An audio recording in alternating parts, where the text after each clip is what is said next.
এই যে জাতীয় মুনাফেক পার্টি, এটাকে আমি কোনোভাবেই জাতীয় পার্টি বলে আখ্যায়িত করি না।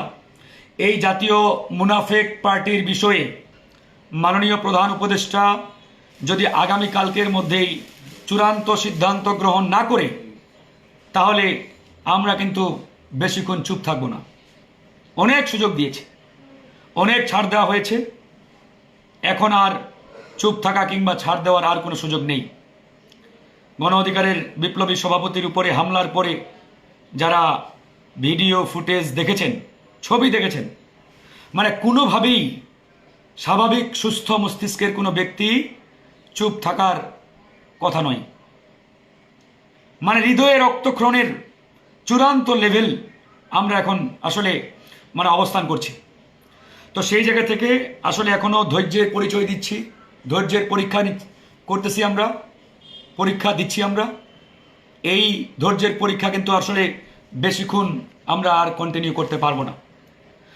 পিঠ দেওয়ালে ঠেকে গেছে ভাই, এখন পিছনে যাওয়ার আর কোনো সুযোগ নেই। এখন আমাদেরকে সামনে আগাতে হবে। কিছুক্ষণ আগে ঢাকা মেডিকেলে সহযোদ্ধা বিপিন নূরকে দেখে আসলাম আইসিইউতে। জামাতের নায়েবে আমি ডাক্তার সৈয়দ আবদুল্লাহ মোহাম্মদ তাহেরের নেতৃত্বে একটি প্রতিনিধি দল আসছিলেন। বিএনপির জাতীয় স্থায়ী কমিটির সদস্য ডক্টর আব্দুল মঈন খানের নেতৃত্বে তারাও আসছিলেন।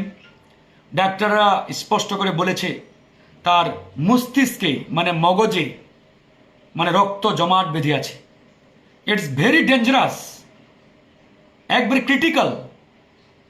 নাকের হাড় ভেঙে গেছে, নাকের উপরের যে হাড় এটা অত্যন্ত নাজুক, কি বলে এটাকে, একটা ভালনারেবল একটা জায়গা, মারাত্মক। চোয়াল, নিচের চোয়ালের হাড় ভেঙে গেছে। চিন্তা করে দেখেন, আজকে প্রধান উপদেষ্টা এবং সরকারের পক্ষ থেকে বিবৃতি দিয়েছে। চিন্তা করেন, এর থেকে এদেরকে পুকুরে ডুবে আত্মহত্যা করা উচিত, পুকুরে ডুবে আত্মহত্যা করা উচিত।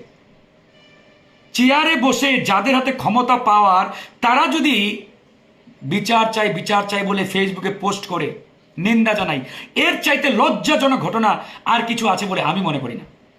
গতকালকে দেখেছেন না, আইন উপদেষ্টা। আরে বেটা, আপনি আইনমন্ত্রী চেয়ারে আছেন কেন? আপনার ন্যূনতম লজ্জা থাকলে পদত্যাগ করা উচিত ছিল কালকেই। আপনি নিন্দা জানিয়ে পোস্ট করছেন। আপনি গতকালকেই নির্দেশ দিবেন এই সন্ত্রাসীদেরকে 1 ঘন্টার মধ্যে গ্রেপ্তার করার, আটক করার।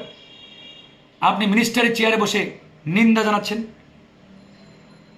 এই হচ্ছে এইরকম মেরুদণ্ডহীন একটা সরকারের অবস্থা। একদিকে ভিপি নূরকে প্রধান উপদেষ্টা ফোন দেয়, আরেকদিকে ওই জাতীয় মুনাফেক পার্টির অফিস পাহারা দেয়, জিএম কাদেরের বাড়ি পাহারা দেয় আর্মিকে দিয়ে। এই যে প্রতারণা, ভণ্ডামি, দ্বিচারিতা, এগুলো এদেশের মানুষ ভালো করেই বুঝে। কি বলবেন বলেন? এই হচ্ছে তাদের অবস্থা।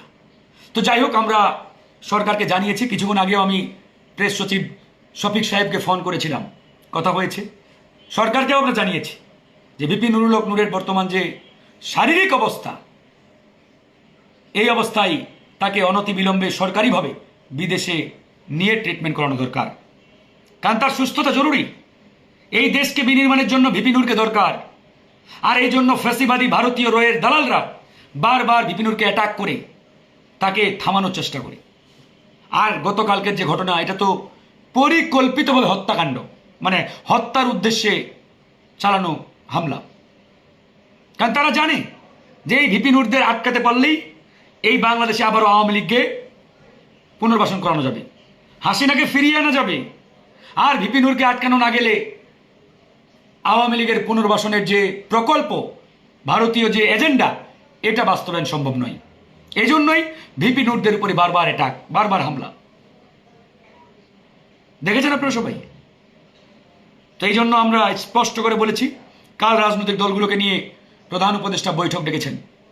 আমরা স্পষ্ট করে বলছি, কালকের মধ্যেই জাতীয় মুনাফেক পার্টি নিষিদ্ধের সিদ্ধান্ত আসতে হবে। নো মোর টাইম, আমরা আর সময় দেব না। জাস্ট কালকের জন্য অপেক্ষা করব। কালকে যদি প্রধান উপদেষ্টা জাতীয় মুনাফেক পার্টি, এই ভারতীয় দালাল পার্টিকে নিষিদ্ধের সিদ্ধান্ত না নেয়, তাহলে যা যা করার আমরা তাই করব। আইনের প্রতি শ্রদ্ধাশীল। আইন যদি আমাকে সুরক্ষা দিতে না পারে তাহলে আমার সুরক্ষা আমাকে নিতে হবে। আইন তো দিতে পারে নাই, বরং উল্টো মানে আমাকে বা আমাদেরকে কুঠের আঘাত করেছে। তো সেই জায়গা থেকে আমরা কালকে পর্যন্ত ধৈর্য ধরব। কালকের পর থেকে হয় এই বাংলাদেশের মাটিতে আমরা থাকব, না হলে ওই ভারতীয় দালালরা থাকবে। এই কমিটমেন্ট নিয়েই আমাদের ডু অর ডাই আমরা লড়াই নামব।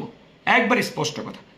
আজকে ট্রেইলার দেখেছেন মুভির, যেরকম 3 ঘন্টার একটা পূর্ণদৈর্ঘ্য মুভির ওই 30 সেকেন্ডের একটা ট্রেইলার আগে ছাড়া হয় মানুষকে অ্যাট্রাক্ট করার জন্য, বোঝানোর জন্য যে মুভিটাতে কি আছে। তো আজকে গণ অধিকার যেটা দেখিয়েছে এটা শুধুমাত্র ট্রেলার ছিল। কালকের পর থেকে আপনারা পূর্ণ দৈর্ঘ্য মানে ছবিটা দেখতে পাবেন। জাস্ট কালকে পর্যন্ত অপেক্ষা করব প্রধান উপদেষ্টা এবং সরকার কি সিদ্ধান্ত নেই, তাদের সিদ্ধান্তের দিকে তাকিয়ে আছে।